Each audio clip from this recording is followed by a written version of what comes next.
I've never found a love like this. I'm a member. I've never found a love like this.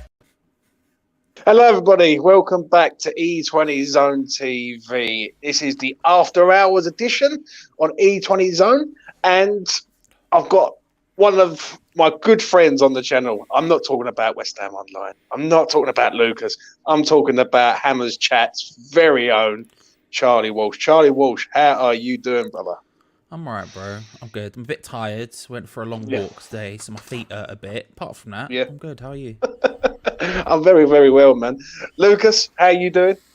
I'm fantastic. Currently trying to make my way through Hogwarts, fly on my broom, cast some spells on some mugs, but we're good right now. We're good. The term is muggles. The term is muggles, Lucas, not mine. Come on now. Come on now. Get it right, mate. Get it right. And finally, the most opinionated man on Twitter, West Ham Online. How are you? Very good, very good. On a new device, as I've stated in the pre-game lobby. I've left my phone somewhere, so hopefully everything goes well. Yeah. I'm going to say it to Charlie first. What did you think of last night, Charlie? Before we sort of get into it, what did you make of last night? I mean, for 70 minutes, I was really happy. I just think we crumbled. I don't know. It was what it was. I can't act like I'm distraught or furious about it. I said before the game that, you know, the FA Cup was my third priority this year because we have Europa Conference League and then obviously the Premier League where we actually have to survive. That's pretty important. Yeah. But I just felt it was one of those things where, you know, someone squares a ball here, it falls a bit differently there, and I think it's a different outcome. But ultimately, I think for 70 minutes, I was pretty happy. And considering that's David Moyes against Manchester United, where usually we absolutely crumble, I guess I'll take that. It's the positive I'm choosing to take from it. Whether or not I should be taking any positives is a different question, but that's what I'll choose to take from it anyway. I agree, mate. I agree. Obviously, the boys done the watch along yesterday. Lucas jumped on the afterthought with me last night. Was brilliant. Alfie, what did you make of it yesterday before I get started? First of all, hello to everyone saying hello to me in the chat. The game was, I'm excusing the 4-0 game on the weekend. I thought we played better yesterday than we did in the 4-0 game. It was like a complete opposite, where on the weekend against Nottingham, we were okay for 70 minutes, then exploded. Yesterday, we were brilliant for 70 minutes. Then everything turned to crap. I thought we were brilliant. I thought our passing was excellent. I thought the midfield were really good. I liked the role of Ben Rama. I thought that was the best I've seen him play in a West Ham shirt for over a year. I thought we were really good until the last 20 minutes when everything capitulated. Yeah, I disagree with Ben Rama. I think he had some good games, but I must admit yesterday he was good. But this is a talking point to start off the show with. Is Declan Rice overrated by West Ham fans? Now, obviously, I'm going to start off with Charlie on this one because he is the guest of the evening. Roy King come out with it yesterday. He's come out with some old spill. I know Charlie's a bit in between with Deck. What did you make of what he said? Charlie Walsh loves a Declan Rice discussion. I know he does. That's why I got him on the after hours. Putting me straight under it. You found a bus and you went, Charlie, here. Would you like to lie underneath this for a moment? Firstly, I should say, I found Roy Keane hilarious yesterday. Yeah. I know it's difficult to take after you've just lost and it was like a bit annoying, but he just goes so absurd with everything that I can't take him seriously at times. And so the way he was just banging on about it after was incredible. I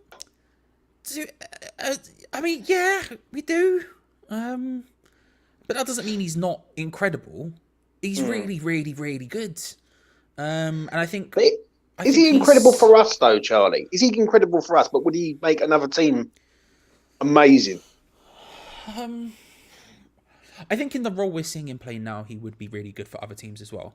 I think the problem, the thing with Declan Rice is that you look at the teams he would go to, and he would not be he would the things he's been doing over the last year and a half to 2 years, he would not be doing at a. He wouldn't be as influential as what you're saying.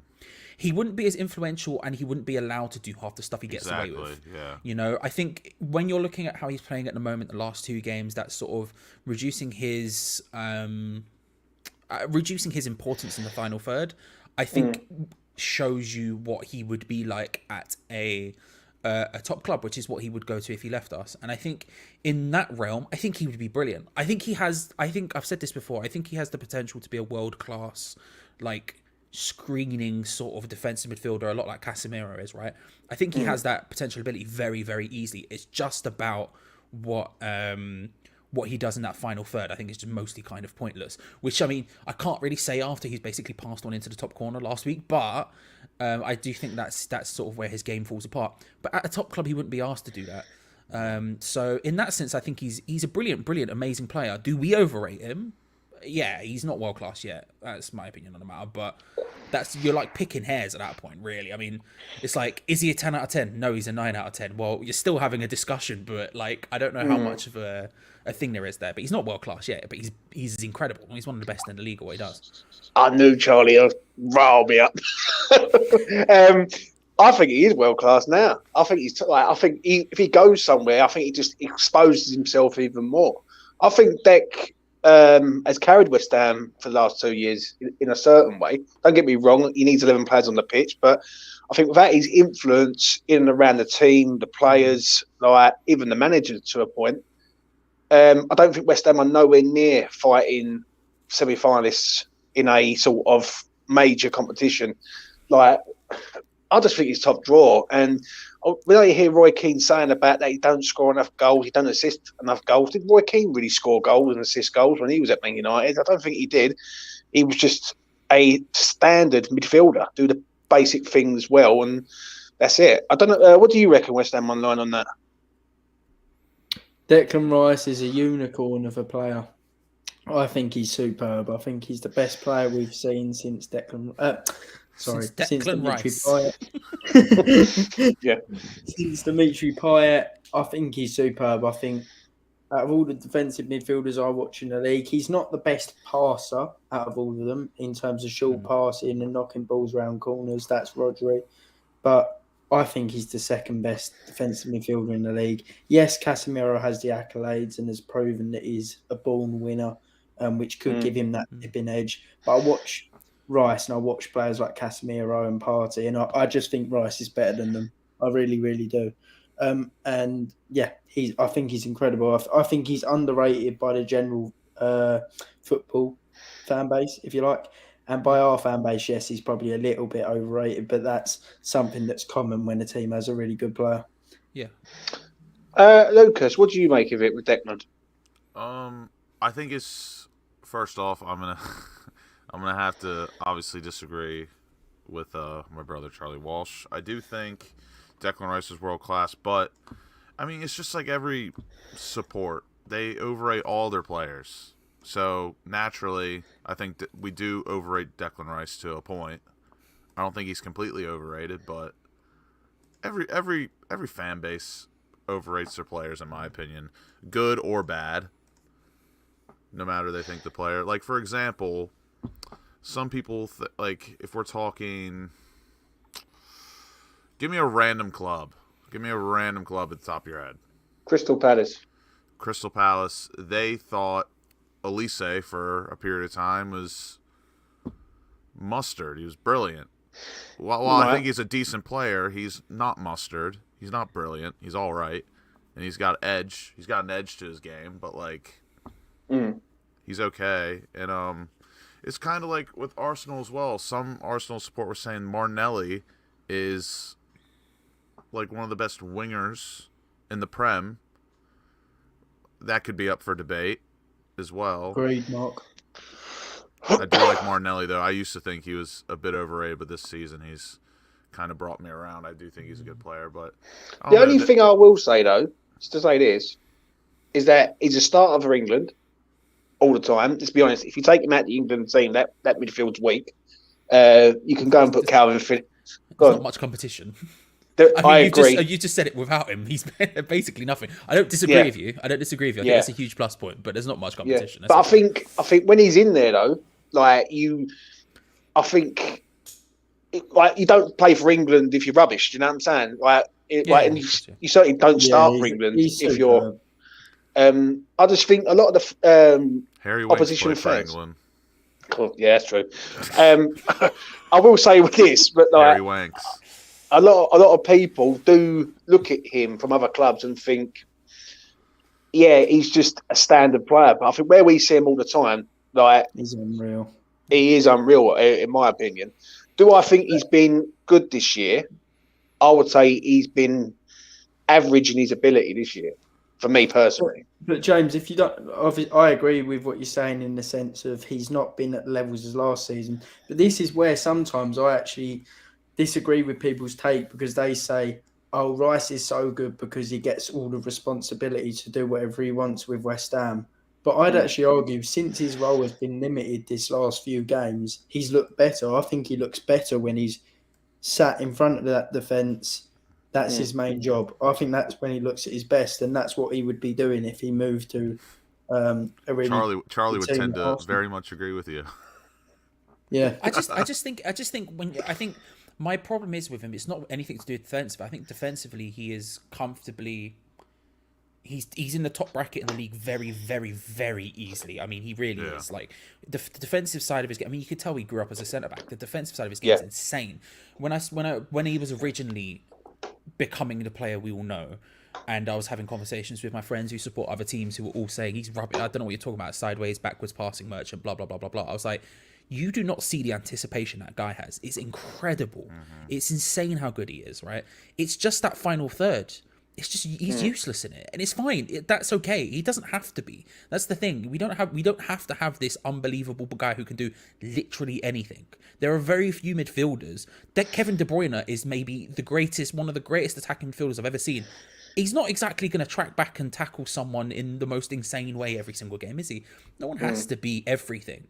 He is unbelievably good when it comes to that sort of defensive side of being a defensive midfielder. He's unbelievably good. And he's great with carrying the ball. It's just when he gets to the other side, just pass it to someone better than him. I don't want Rice like tallying up assists because to me, he's like he's the key to the link up. Like I want Declan Rice to play the key pass to our playmaker, if that makes sense. Like I want him to deliver he's like DHL. Like I want the package to go to DHL and then DHL delivers it to your door. Fair enough. But the worrying thing is he's always near the top. Even when he's been playing deep the last few weeks, he's still near the top of our chances created list. Yeah. I will say one thing about Deck, is that if he was to go to another club, and I want all your opinions on this, would they make him play in one specific position? Like if they turn around and say, for example, he went for 80 million, 90 million or whatever, and they bought him for a defensive midfielder, would he be just a defensive midfielder? Because I think at West Ham, he gets the run of everything, like because I ain't gonna say he's bigger than West Ham, Declan Rice, but he does dictate where he plays. His talent, I would say, transcends where we currently are and what we are. Which I don't really know how to say that like politely, because I mean, when's the last time bar Dimitri Payet? When was the last time we've had a world class player? Not for a long time. Not for a long time. Yeah, so to answer your question, I think it really depends on the club, like in their situation. Like, say if he goes to City, I have no doubt in my mind if Pep bought him and said, "I need you to play defensive midfielder," he's going to be the best in the league. He's not going to switch off from where he was at West Ham, in my opinion. Even if maybe at Liverpool, I've actually always thought that I try to put like my bias and heart aside. If I had to pick a club where Declan Rice, I think, could actually showcase his full ability as a player, I think Liverpool would be a great destination because of all those players around him. He could play all the types of passes that he does already. Like he's so good on the counter. And with City, while he would be great at City, they don't really counter. They hold the ball for about 65% of the game. So that's Yeah. not really going to showcase his full talent. But like at a club like Liverpool, where they can possess the ball, or used to, they can possess the ball, they can play on the counter, Declan Rice would look unbelievable there. I would hate it, but he would look incredible there. Because he's 10 times better than Fabinho. 100%. What do you make of that, Charlie? I think we've discussed this before, a long time ago, about his position. If he was to move in the summer, would he go to a club where they say, right, you are a defensive midfielder and that is your job, basically? I mean, yeah, probably. I mean, I can't see a club. It'd have to be the right club as well. Yeah, I can't see any club buying him as a centre back, for example. This idea that he's going to move to a big club and be a centre back. I get the logic, but no one's looking at a defensive midfielder and going, I'm going to spend 100 million on him and then convert him to a centre back. That's crazy talk. Don't get me wrong. The idea of him being able to fill in there if you have a particularly awful crisis is very good. The problem with him filling in there for West Ham is that he leaves defensive midfield. We've got no one even close to his ability that can step into that role. If you're someone who's a big club like Manchester City, for example, and you had someone who could step into that role, great, they're fantastic. That makes sense, right? But you're not going to buy him and then go, right, we're going to make him a centre back. That's crazy talk to me. It makes no sense. Yeah. I think I've been consistent at thinking he was going to go to Manchester United for years at this point. Now they've got Casemiro, it becomes a different question. Obviously, you could say like they're gonna have to replace him at some point. Maybe he comes in there. The talk of Arsenal is a bit confusing to me because, frankly, the role that Partey does, he can't do. It's just not him. He's not going to sit in that position and spray incredible balls to the forwards like Casemiro. I don't know, like Partey does. So I don't know. It's really weird what's going to happen with him. I'm not sure. I think if he was moving last summer, he would have had his pick of wherever he wanted to go. I think this summer the options are lesser, and I think that's probably bad for us because we need as many people bidding for him as possible because we need a bidding war because we need to get as much. Talking about a unicorn and all this other stuff, he's a unicorn in terms of selling opportunity as well. We don't get this opportunity to make this much money on a player ever, basically. Even Dimitri Payet, who came 17th in the Ballon d'Or, went for 25 million. We have to, this is a massive opportunity, and so we need as many clubs as humanly possible. So hey, listen, if Arsenal want to buy a defensive midfielder who won't start for them, sure, yeah, we'll buy it. But we need to get these things going. So it's going to be interesting in that sense. But he has to play DM. It doesn't matter where he goes; he has to play defensive midfielder. They can't. It's stupidity otherwise. To piggyback off what Charlie just said, if we want to keep the same type of mojo we got going on with having a great defensive midfielder that really makes the machine move and work, we got to sell him to replace him as well. I've been really big on Paulinho this season. I think Paulinho and Bruno Guimaraes have been easily two top 5 DMs in the league. Easy. I think Paulinho gets incredibly disrespected. But if we wanted to go after someone like him, that's £60 million easy. Could it be a situation, before I get West Ham Online in, and then we'll move on? Do you think it could be a situation where Declan could be priced out of a move because no one's prepared to pay the money that West Ham want? I will hand that over to West Ham Online first, and then It's possible. I think it depends on the way I look at it is, let's analyse what clubs need a player like Rice. Liverpool definitely need a player like Rice, but for me, there's question marks as to whether Liverpool would want to go that high for a player like Rice. The only time they've really gone high was for Alisson and Virgil van Dijk, who completely revolutionised their team. Are they in a position to do that now? I'm not sure, especially if they want to be Bellingham as well. As Charlie says, Arsenal have Partey. But the thing is, with Partey, he's injury prone. He can be a bit inconsistent, and obviously there's some background stuff going on with him, which I won't get into. But I do think there's room for Arsenal to get a defensive midfielder. Will they want to pay that much money for Rice, though, when Partey's there? I don't know. And then Man City don't really need him. Man United don't really need him.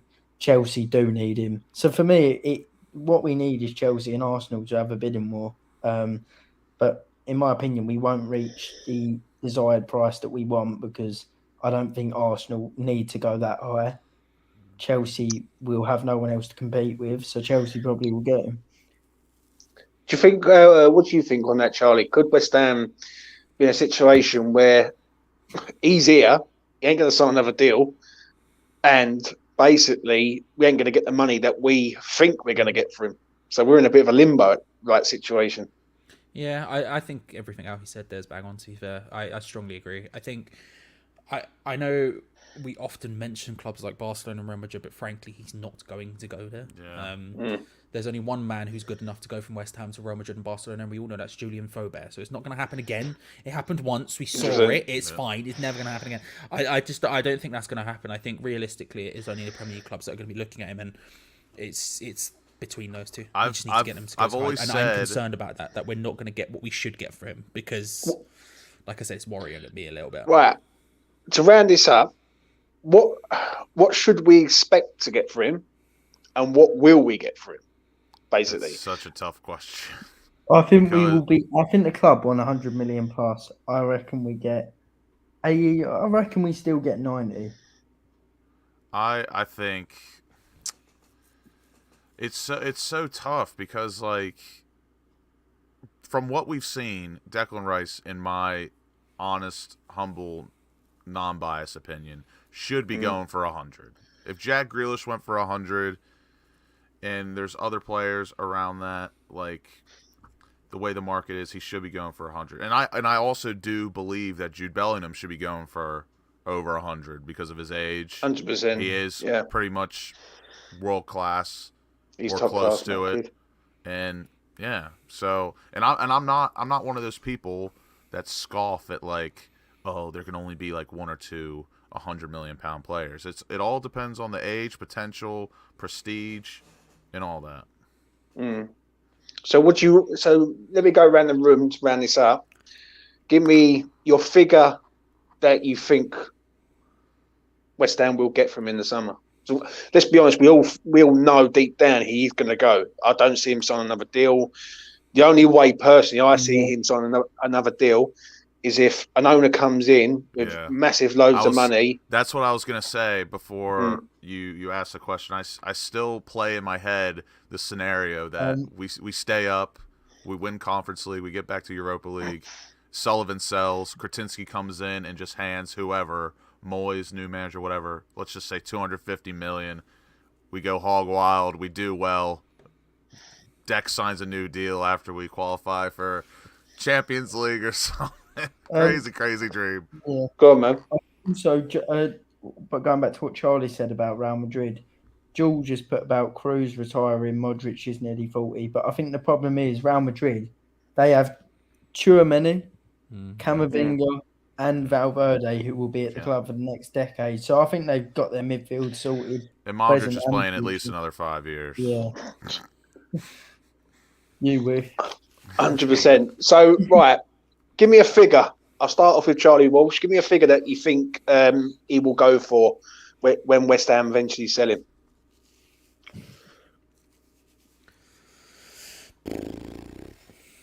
Don't know.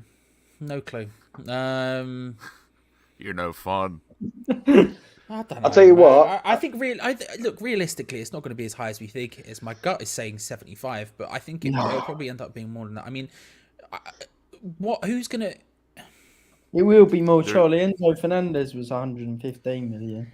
Yeah, see, that's exactly what I'm Enzo Fernandez is saying. maybe a little bit better. I don't know.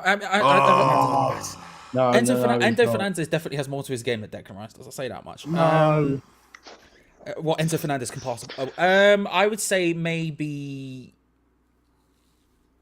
Also, it was to Todd Bowley, who can't.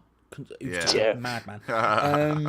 Probably, 90 probably is. I think it probably will be 90. I would say he deserves to go for 100, and the least I'd be willing to take for him is 80. And I think if I had to guess, I think he will go for above 80, less than 100. So I'll call it 85 if I had to put money on it. We might be. What's David Sullivan going to take? Because that's who's going to be in charge of it at the end of the day. Hopefully not. Hopefully we can outrun him. He sells Gonna them. happen, bro. It's not gonna happen. And 100%. here's the thing. On the other point, by the way, about like a big, like someone big coming in and taking us over, and maybe gets a new contract and that, he still won't stay. If we get a big, massive owner, we're not gonna go any higher than we are now. We're still gonna be a club who hopefully might be able to fight for Europa League, Europa Conference League if one of the big teams slip up. You know, Newcastle are battling for Champions League now, but that doesn't mean they're going to be battling for Champions League next season. Let's be honest, that's still a team with Miguel Almiron in that team. And look, Almiron's been great this season, but have we seen anything in Miguel Almiron over the last 5-6 years where we're going to go, that's a guy who's consistently a top 4 player? Like, it's not realistic, right? And so if we did get a big owner who could come in with loads of money, yeah, that's all well and good, but that's still a project, and you're asking him to stick around and like be the person who grows with the team. I don't think that's where he should be at. He needs to go and win stuff now. Football's a short career, and you can't realistically ask him to. anything under 80 now feel well and truly shafted. I actually think, to round it up from me, I think West Ham are going to get money plus a player. I could see that one coming out of the woodwork. My dream scenario before was Declan Rice to City for 50 million and Calvin Phillips, but Calvin Phillips, I don't know what's up with him. So. No, I don't Calvin Phillips, mate. Injury prone player. We will move on from Declan Rice. Not anymore for me. He's here now, and hopefully he's here for a long time. Let's go to this one. Is 4-3-3 the way forward for West Ham? I'm going to start off with West Ham Online on this. You've been a very sort of person who said about 3-4-3. He's changed the system, and we've looked better in it in 2 games. Is 4-3-3 the way forward for West Ham Online? So I think 4-3-3 is the system where if you can get everyone playing well, it's the perfect system. My reason why I wanted the back three is because we weren't playing well at all in the 4-2-3-1, but we have looked a lot different in this 4-3-3, and I suspect a lot of that is down to the fact that we've flipped the role of Paqueta and Souček. Souček is so good at winning the ball high, and Paqueta is so good at playing the ball deep. Don't forget to mention the left back, Alf. No, that's not getting too much of a mention. But yeah, I really enjoyed the way we played yesterday, and if the game is right, I suspect there'll be games where we can't do it, in which we may have to go back to a back three. But the perfect ideal situation is the 4-3-3 for me. I really did like watching it. I think it's perfect for Benrahma as well, because he doesn't have to hug the touchline, nor does he have to stay inside. He can drift infield and he can go wide. That's sort of perfect for him, because he's the sort of player who needs free roam to license to roam freely, because he's a creative player, and when he's stuck to one position, he struggles. And I like the way he played yesterday. Same for Fornals, but I suspect he won't start anyway. But yeah, the 4-3-3 is perfect for me if we can get it right. A few injuries though, and I reckon that we'll have to go back to the back three. What about you, Charlie? 4-3-3? Are you convinced by it or not? No, but I mean, I think the real answer is probably it depends on who we're facing. I think, for example, this formation was perfect for Nottingham Forest, and I'm really glad he did it, because obviously when we faced Nottingham Forest last time, that was the first time this season we played 4-3-3, and we looked brilliant in that game, and I was like, we should have won that. And then when it came back around again, I was really scared he wasn't. I think it felt too obvious for him to do. It felt too obvious. I was like, he's not gonna. He's gonna do something else. But he did it again, and which was brilliant, because that's all I thought was necessary. And so when it came to Manchester United, I was like, okay, what are we gonna do? Because this is Manchester United. This is a different kettle of fish. And he went with it, and I think by and large it worked. I think I make Alfie again 100% correct with the Paqueta Souček thing. I think Souček is good at 2 things really. I think he's good at being in the box, last touch finishes, finding the right space, right time, making a massive nuisance of himself, and he's good at defending. Don't have him do build-up play, and that's what he does here. That's all he has to do. You know, he doesn't get involved in any of that, but he does sort of link up in and around the area better than I thought he would, to be fair to him. I mean, he doesn't look super comfortable doing it, but he's doing it well.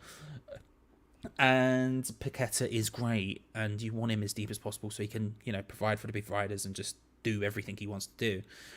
I think it's the right thing for certain matches, and I think 5 at the back is probably the right thing for certain matches. what I'm really happy with the 4-3-3 is that we now have two options.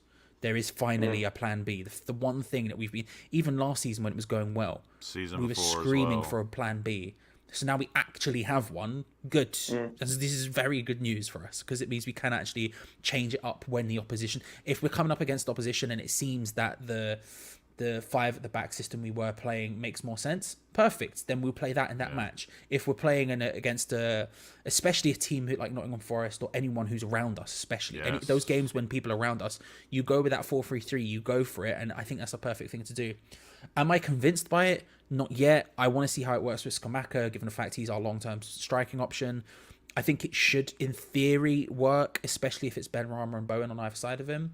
But I need to see that before I claim it to be 1000% true. But that will come sooner rather than later once he's fully fit. However, for the foreseeable, 100%. You've got to. We need points, and one thing Moyes should have learned yesterday is that maybe sitting back for 60 minutes and then trying to go for it is not necessarily the correct thing to do every single time. Sometimes if you go for it from the start, you can make something happen. You just need to rely on certain strikers being able to pass the ball sideways and not shoot it directly at David De Gea. Stuff like that. I'm really happy with it though, because I do be liking it. Well, I'll give my opinion and I'll hand it over to Lucas. Love it. 4-3-3. Love the inside forwards. I cannot wait for Maxwell Cornet to come back because he's another outlet on that side, as he can cut inside and be sort of an inside forward. I'm not a fan of the 3-4-3. I really ain't. I just don't think West Ham have got the players to do that role and sustain it. I think you can do it for so long, but I think we suffocate ourselves in attack. Like yesterday, how many chances did we have at Old Trafford? Like, we wouldn't have done that if we would have set up 5 at the back. I can guarantee it. So I do like it. I think it makes West Ham look better. I think if he plays this system from now to the end of the season in Europe, I think we get to the final of the conference. I really do believe that. I think we've got good attacking players. I love it. I do love the system. I've called for it for a long, long time. And I'm glad he done it. And do you know what? It says a lot about David Moyes yesterday when he does go 4-3-3. Because let's be honest, I think a lot of people would have thought, is he going to go 4-3-3 or is he going to go negative? And he went 4-3-3 yesterday. So, yeah. Lucas. Yeah.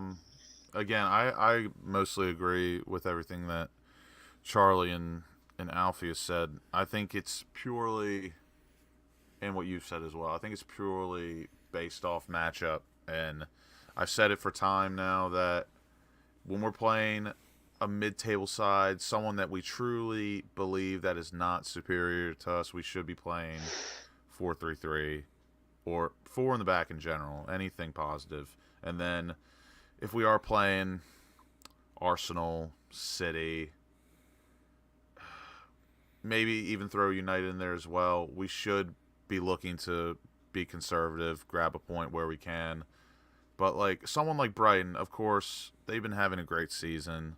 But realistically, on paper, when you stack the players against each other, we do have the better players. But that's not to discredit them because they have moved well as a unit. But a game like Brighton is specific and perfect example where we should be looking to be positive and get something out of the match, because obviously in our scenario we do need 3 points whenever we can. We shouldn't be looking to grab a point off Brighton, even though they've been fantastic this season.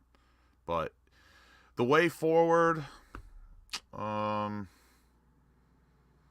don't know how to really give an answer to the way forward, but I like what I'm seeing.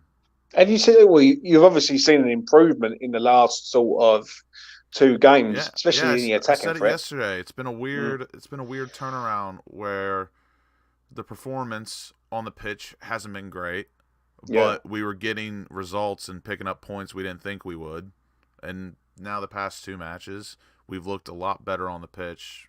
Regardless of the opposition, we've looked a lot better on the pitch. But like yesterday, for example, we should have probably gotten some sort of result, but we didn't. I hope to see 4-3-3 on Saturday. Really do. I agree. I hope he plays it on Saturday against Brighton. I don't want to go matching up with Brighton. I think we can take Brighton at the minute. I know they look a good side, but when I do look at West Ham in 4-3-3, I think, you know what, we're a good side and all. Before I move on, do you lads think he will play that system on Saturday against Brighton? Are we? We're away, correct? That's correct. I think he will. Yeah, I It's agree. worked 2 games in a row. I think he will. I can't lie. What do you reckon, Charlie? I think he probably will because it's visually the right thing to do. I think if we changed back to 5 at the back or 3 at the back, however you want to word it, I think it would be. I think people would be very, very angry for him, and it would put a very easy target on his back if the result doesn't go well. 100%. I agree on that. I think people be angry if we lose regardless. But if we lost and we went back to that, people would go, "Yeah, look what you did." Yeah. I don't know what the right thing to do is. I would probably go back to 5 at the back for this game, but I'm not. Well, if we have the people fit for it, which is a different question entirely, but I would probably go back to it because I think it's probably the right thing to do against Brighton. But will he? No, I think he'll go 4-3-3. I think it's too easy for him to stick to it. Something that has, for the most part, worked for 2 games. I think it's probably he'll go for it. It just seems too obvious on the pitch that it's the right thing to do against a side like Brighton, even though here's my argument. Great. Right? Here's my argument. They're going to have 70-80% of possession. So we might as well play the football that makes the most sense for having the least amount of possession. Because they're going to absolutely destroy us. We haven't had over 50% possession in the last 2 games, despite being a more positive attacking side. That doesn't mean we've had possession. We had 40% against Manchester United and we had 49%. I just don't see how we're going to score though, Charlie. But that's the point. But that's the point, right? We didn't do it exactly against Manchester United either, right? We scored once and then we didn't do it. So my point is if they are going to come at us and have all of the possession in the world, which they will, I haven't watched Brighton enough times, right, to really clock. And then a couple of weeks ago, someone said to me, "Have you seen how much possession Brighton are having?" And they're clocking up 75% against some teams in the Premier League, which is more than Manchester City. It's insane.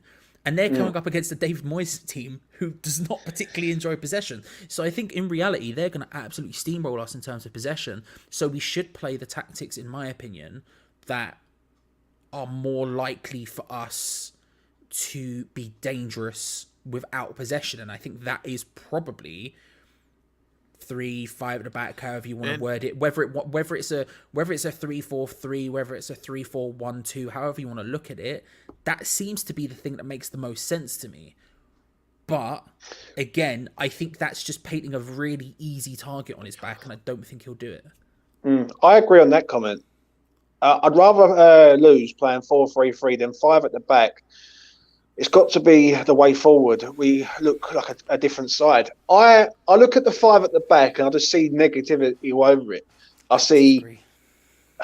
How though, Charlie? No, I understand this because we've had conversations about that. Whenever, real quick, Charlie. Whenever I see a comment like that, it just, I've got the perfect answer for it. Even though I do somewhat agree with you, Fever.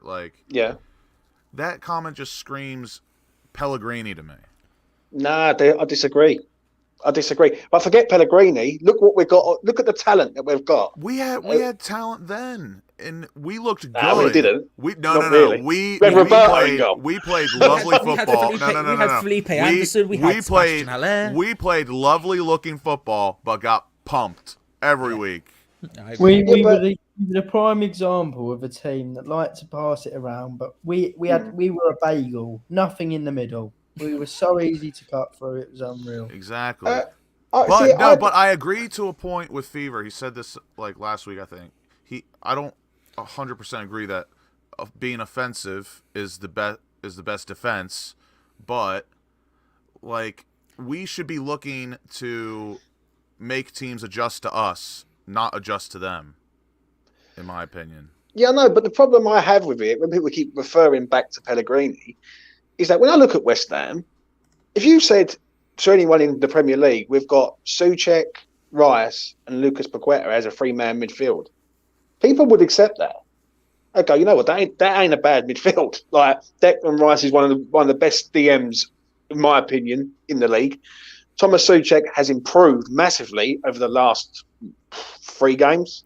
I thought he was excellent against. I think he's been good in 2023. Yeah, It's just his passing is still shit. Yeah, his passing is a bit shit. I think Lucas Paqueta is learning more as time goes on.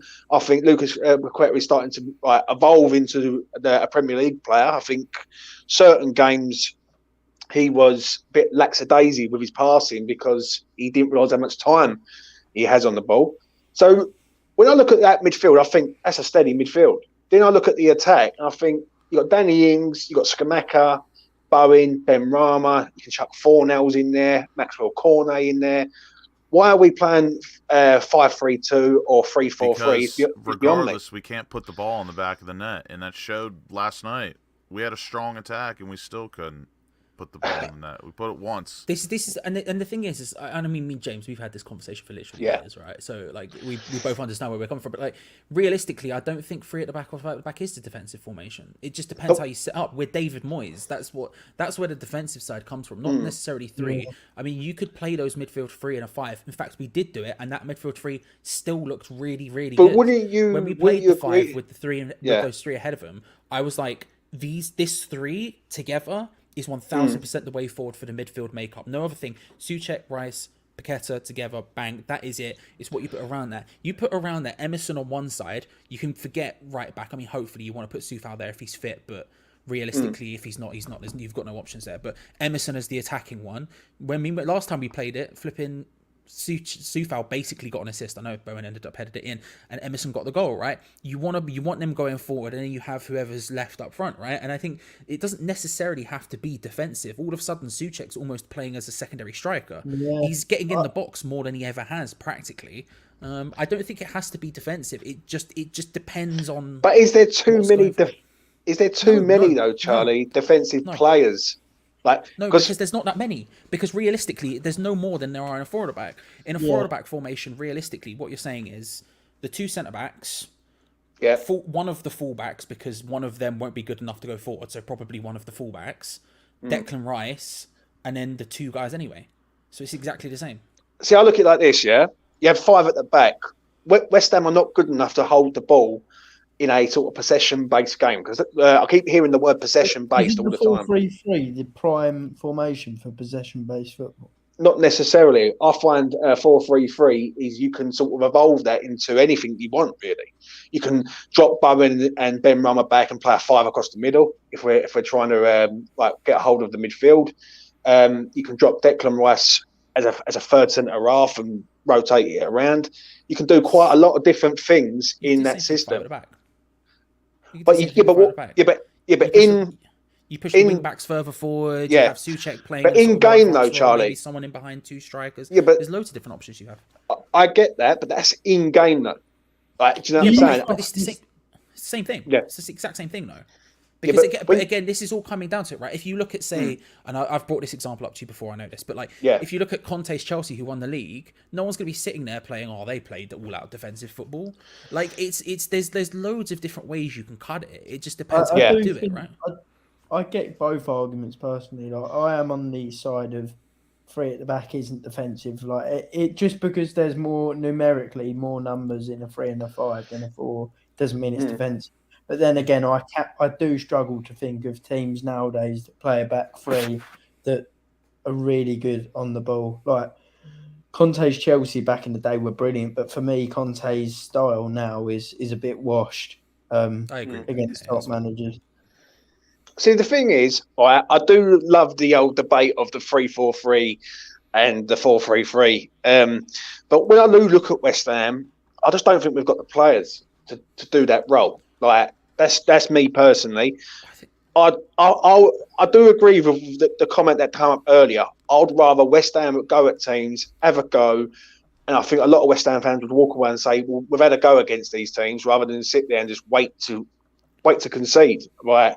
That's me personally on that. You know what I'm saying? I would agree with you, but what I would say is this.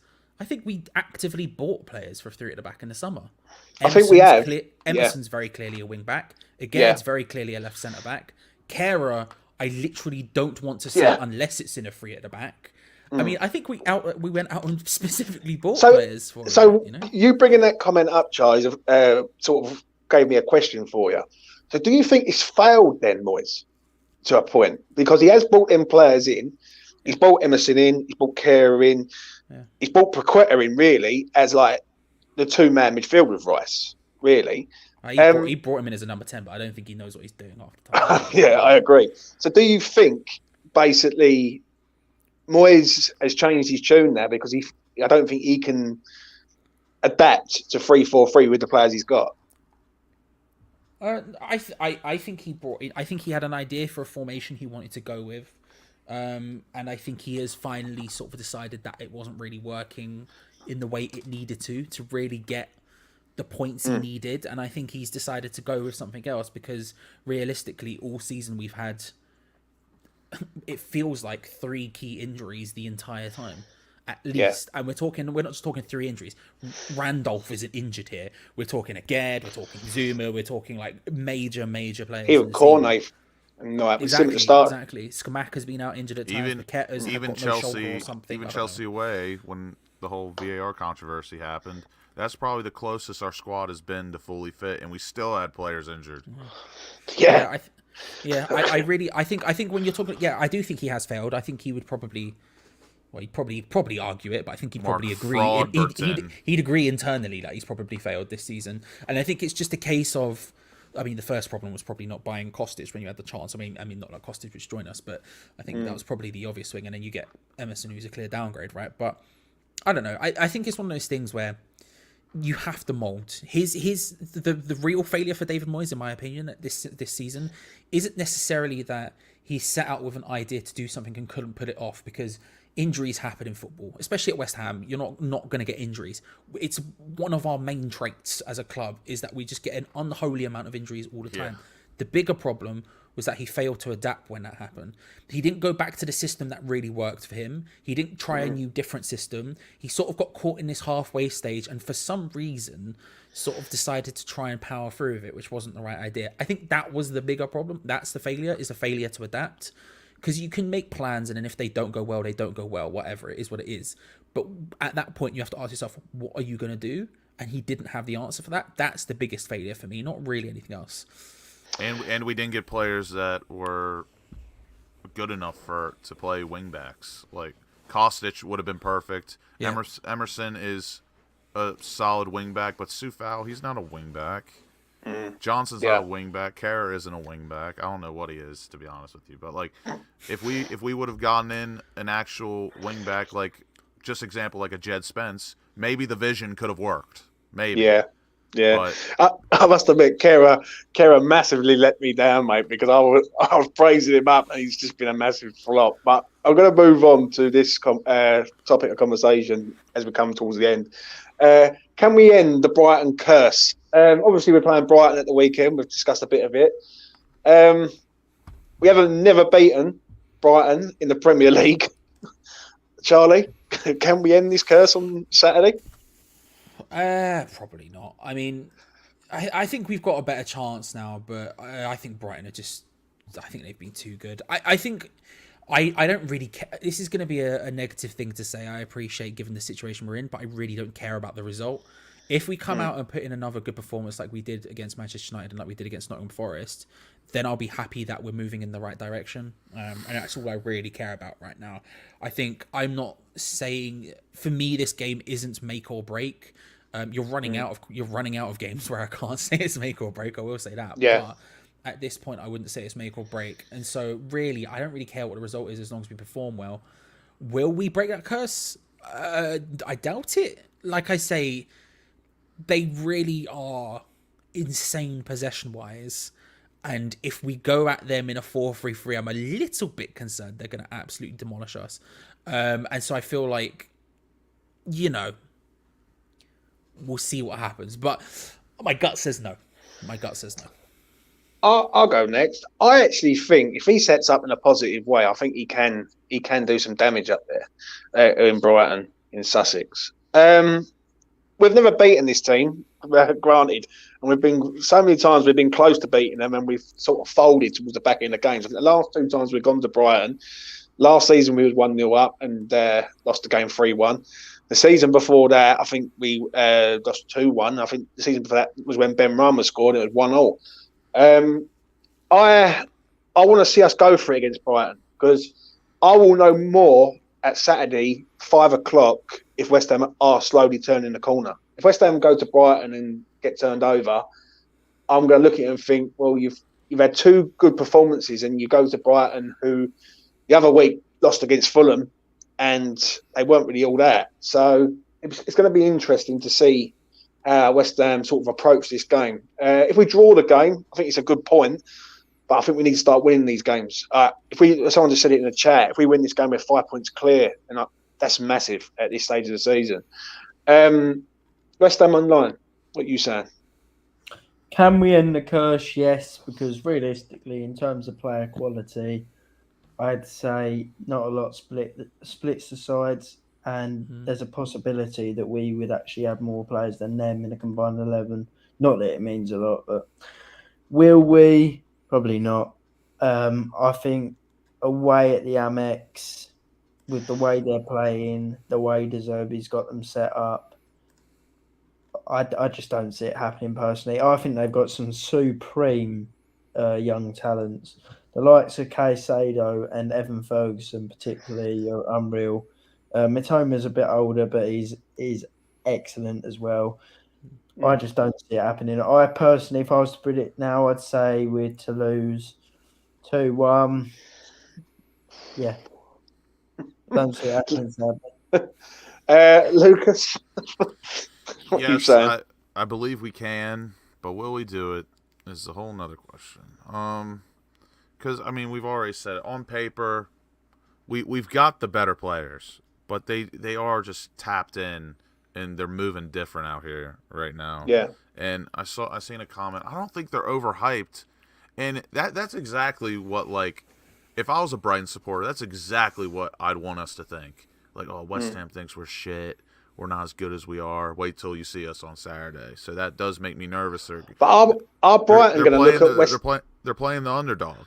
Yeah, but are Brighton going to look at us and think we're shit? we roll in there and turn it around, sort of thing. And that does make it interesting. I don't think they will, but they'll fancy themselves. Obviously, they'll back themselves. But on paper, I back us against almost anyone in the Premier League besides a few clubs, honestly. But if we, and they did lose, so they are on a bit of a downward.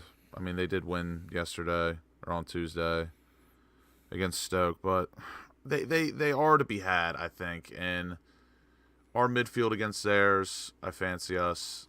Our attack, it's always on our attack. If we can put the ball in the back of the net, we'll be fine. But that comes back to the whole thing about people want to see us have a go, and offense is the best defense. But how can it be when we can't put the ball in the back of the net, especially with all the endless opportunities we get, or not get, but it seems that we make. But I do think we can do it. But I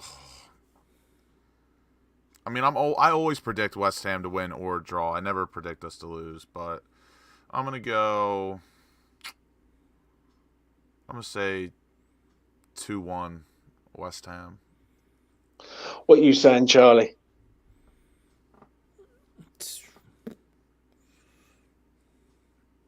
3-1 Brighton? 2-1 Brighton? 1 of the 2? Which one?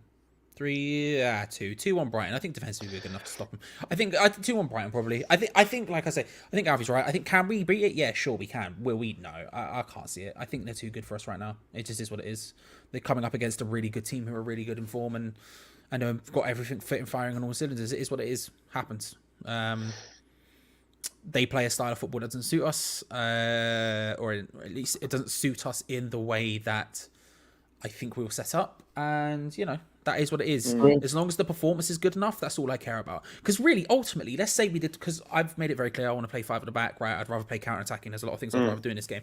Let's say we played 4-3-3 as long as the performance is good and we see all the good signs we've seen over the last couple of games, then whatever. I really don't care. They're our bogey team. We lose. It is what it is. We move on. Might as well chalk off 0 points every time we see Brighton on the fixture list. Not that fast. But as long as the performance is there and I can come out of it, and when we go into the next game, whoever it is, and I can say, Villa. right, great, that's a break. Perfect then. If we can go into Villa and I can go, right, Souček's doing his thing, was still going really well. Paqueta had another really good game. Ben Johnson, who I think has been underrated the last 2 games, I think Ben Johnson's looked really good out of nowhere. Like, as long as all of these things have happened, then I'm like, sweet, brilliant. If we craft some chances, even if it means at the end of it, Mikel Antonio still doesn't pass them, as long as the chance is being created, I don't really care. That's all I want by the end of this game. And as long as those things are there, then I'm happy. Final score, I think will be 2-1 Brighton. I will know more. I will do my prediction tomorrow with Tommy, 3:30 UK time. Check it out. But I'm going to say this. I do think West Ham can do something on Saturday. I really do.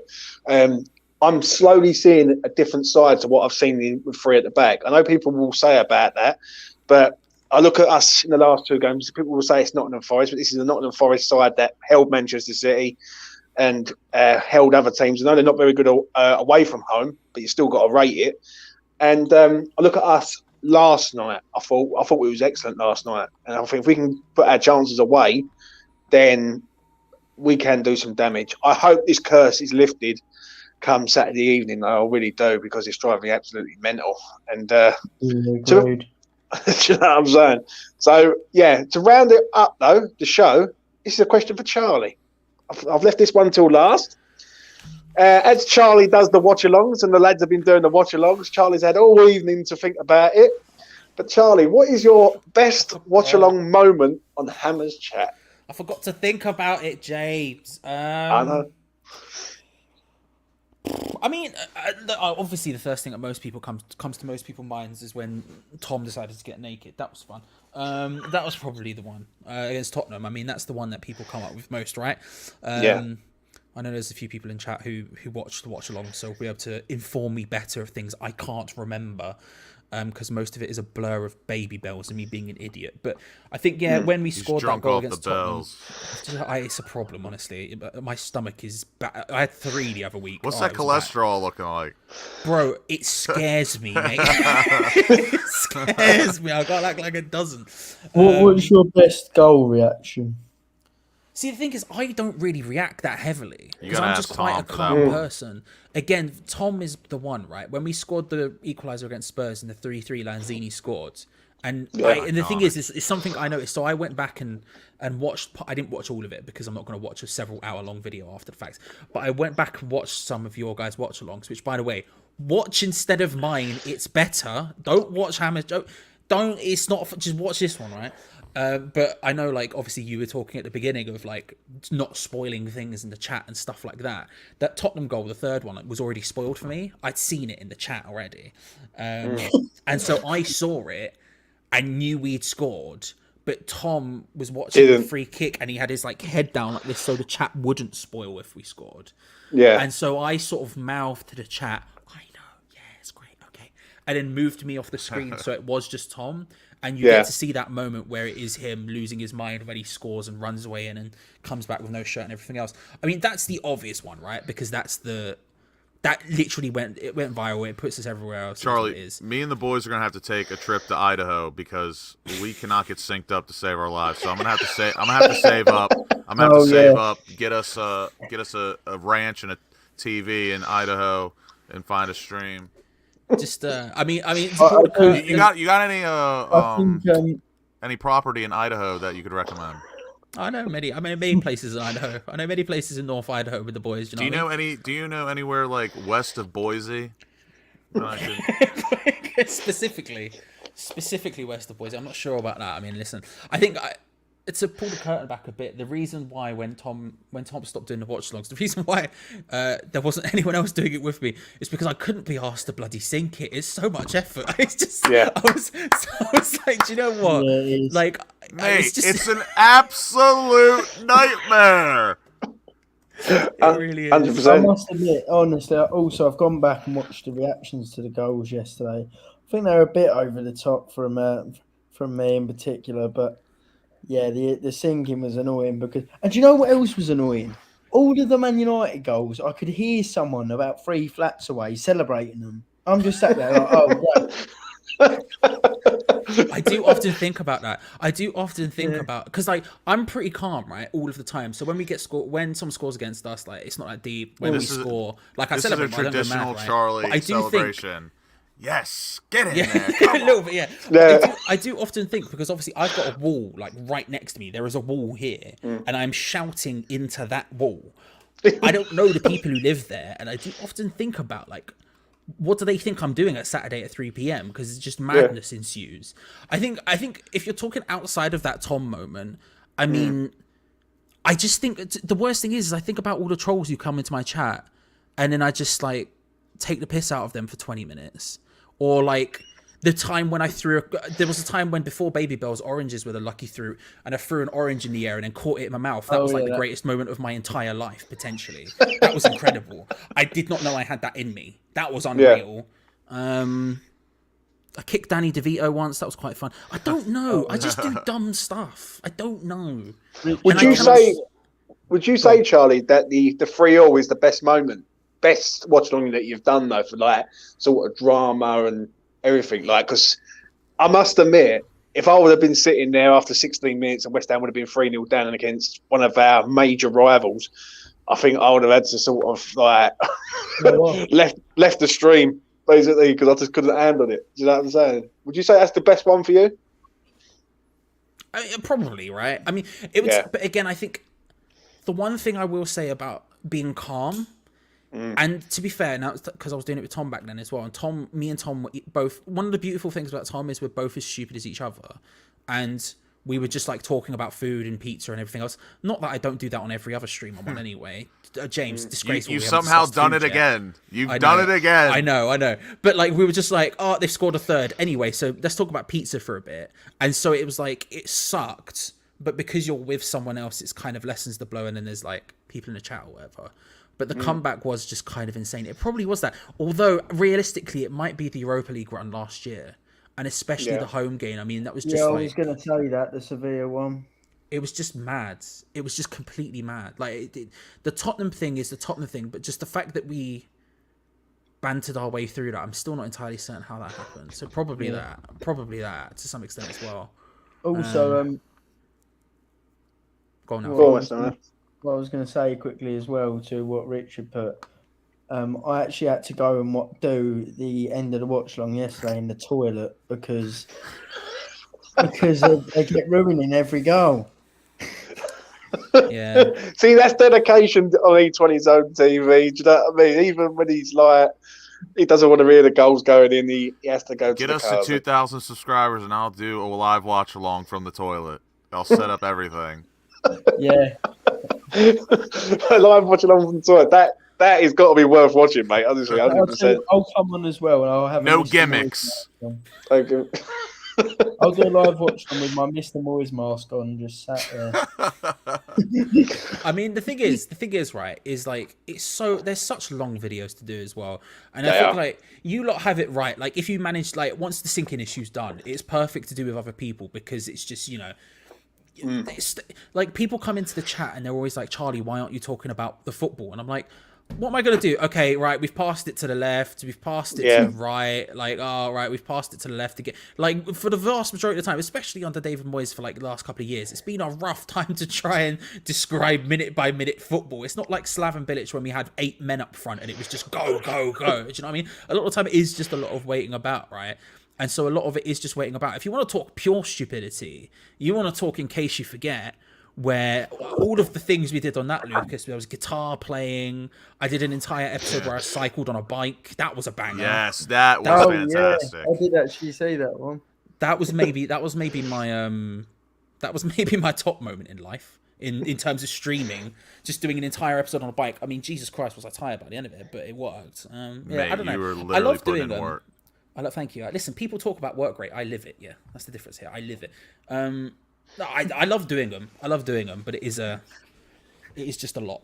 It's just a lot. It is. So good luck doing the syncing. And again, I should stress, if you are watching this, do not watch my ones. Watch Lucas, watch Alfie, watch Mitch. Come to E20 Zone and watch these Yeah, ones. if you Do not just watch want to mine. see Watch arguing, this. if you just want to see bickering for about an hour, definitely tune in. I Here. am actually usually, my reactions are usually calmer than Mitch's, but yesterday was a bit of an anomaly. Like Mitch has said before at games that he was calmer than I expected, but yesterday everything went out the window after I saw that third again mistake. I nearly threw up. I must admit, I remember doing a watch along with me. I think it's me and Mitch done it, and we done Liverpool away because Lucas and West Ham Online were there. And when Souček missed the sitter, and I've even had it clipped up, it's on the actual clips on the channel, and you see me and Mitch's reaction. He's just like absolute like scandalous, like me going absolutely mad at Souček for missing from like 3 yards out. But yeah, do you know what I'm saying? That was literally Mitch's favorite thing to say yesterday. Lucas, what can you see? Lucas. After I've said about 15 times my Wi-Fi's been done in. What can you see? Nothing. The first 5 minutes was just, Alf, what can you see now? And then Alfie going, yeah, I can see this advert. And then Mitch going, oh, I can see this different one. And Lucas I'm getting just sat PTSD there, right now. It's only been a day. It was incredible. It was incredible. Now listen, And these then things happen. I You do it, had these to things happen. delay my reactions, but I didn't. For the goal, Yeah, I just, I'm like I said. Next time we're doing it, we're going on the ranch west of Boise. We're going to Idaho. I'm getting tickets. I can't lie. 100%. I can't lie. There were a couple of times when it was me and Tom, where, because the thing is, if Tom knew he was behind me, Tom would try to fix it and get ahead of me, or to get in time. But if he was ahead of me, he wouldn't try to fix it to be in time with me. So there were a couple of times where I was ahead of Tom by like 2-3 seconds, and I was like, I'm not gonna say, and I just sort of left it and then just delayed all of my reactions. That's by, like, it. a couple of, just because I was like, I can't be arsed. It's just too So- much effort. Do you know what? I did the other week. Talking about watch-alongs, I had them all rigged up to come on, Charlie, yeah, for the Derby County game, yeah. Literally at the end of it, they've all left because they can't get in sync, and it's me doing it on my own. And I'm like, yeah, it's passing the ball, and like, yeah, you definitely need someone with you, 100%. I respect anyone who does do it. I must admit, though, I do enjoy your watch-alongs because you do come out with some classic lines, Charlie. Is there any classic lines that you sort of come out with to your subscribers on Hammer's Chat? Anything that you can remember off the top of your head? Any funny things you've heard that you've gone, that was actually quite funny? My favourite thing I've ever done is there was someone who kept trolling, who kept writing wet spam and thought it was like the peak of humanity, like the funniest thing that's ever happened. Yeah. So he said it once or twice, and then by the third time he said it, I just sent him a link to 5 ways to get better at insulting people, because I was like, I just put the link in chat. I was like, can you read this, please? Because this is awful. I think this, when people just come in to try and like have a go. There was the time with me and Tom again when someone started writing wet spam, and so we both just started fake laughing hysterically because it was such a good burn. And then I started to pretend like I rang my mum to tell her that someone had said wet spam and how funny it was. And then just said, yeah. Oh, I'll tell him. Okay. Yeah, my mum says you're a mug. There's stuff like that. I mean, like, I don't know. When trolls come into chat, it's just whatever it is, what it is. All bets are off at that point. But I don't know. The times it get when it was really bad. The worst thing is like the first season or whatever, when we were doing quite well before we got into the Europa League. And like I don't know why I found like the substitutions and the fact we wouldn't make subs really frustrating. And when it didn't go well, like I think that's probably why I'm so calm now. I was calm back then, but I think it's why I'm calmer now is just going through that trauma a little bit of just being like, we can do this. Whereas now I'm just like, yeah, we can do this, but it'll be fine. I don't know. I say lots of dumb things. Richard's in the chat. Richard's seen some. Rich would know. I say stupid stuff all the time. I spend most of my time talking about food and video games and wrestling and anything else really. And then someone comes in and asks if I'm watching football or why there's a cutout of Danny DeVito. Make sure to next to me. subscribe to a top mark. You heard it here first. Thank you, Lucas. Thank you. Or the Danny DeVito thing. I don't know. I'm stupid. I'm an idiot. Watch E20's own TV's watch-alongs. They're better than mine. Strong endorsement. 100%, mate. listen, I'm going to wrap it up there. I want to thank everyone in the chat, first off. Great comments, as always. Really do appreciate everyone in the chat. Please do smash a like on the video, and please do subscribe to the channel and hit that notification bell also. It goes a long way. I know I'm getting the hang of it, but I'm getting the hang of it. Charlie Walsh, I want to thank you for coming on, mate. Also, known you a long time. I've missed you on this channel. I love your insight. We don't always agree, but that's what it's about. That's why I love it. Lads, Lucas, West Ham Online, thank yous both also for coming on. Really do appreciate it, man. Yeah, no problem. No worries at all. I'll be back tomorrow, 3:30, with Irish Tommy to talk about Brighton away on Saturday. It's going to be interesting to see what he has to say about it. For me, I think West Ham can do something the weekend. I don't usually say that, but I do fancy us this weekend if we go 4-3-3. If we don't, then it might be something a little bit different. But I'll be back tomorrow at 3:30, so do check it out here on E20 Zone TV. Anyway, I'm going to leave you, lovely people. I'm going to wrap this up now. Thank everyone, as I say, for coming on and doing their thing. And Lucas, can you end the stream, because my stream is not working? Yes. So Absolutely. can you end the stream? If you haven't become a member yet, yes, Alf. If you want to become a member of E20 Zone TV, link in the And description. on a few more plugs. Follow it. A From few us. more plugs quickly. Please follow E20 Zone TV on Instagram. That is a crucial one. Please follow West Ham Online on Instagram. Please follow. Plugging yourself. Yeah, go on. Crucial. Please follow E20WHU on Twitter. Please follow A Top Lad on Twitter. Please follow West Ham Online 5 on Twitter. And please follow LUCIs on Twitter, which is Lucas. And please subscribe to Hammers Chat on YouTube and become a Patreon member of Hammers Chat as well. All that. Well done. Yep. Well done. Was it? Deploy the boys. Hey, bros, goodbye. There it is. Become a Never member found a today. love like this.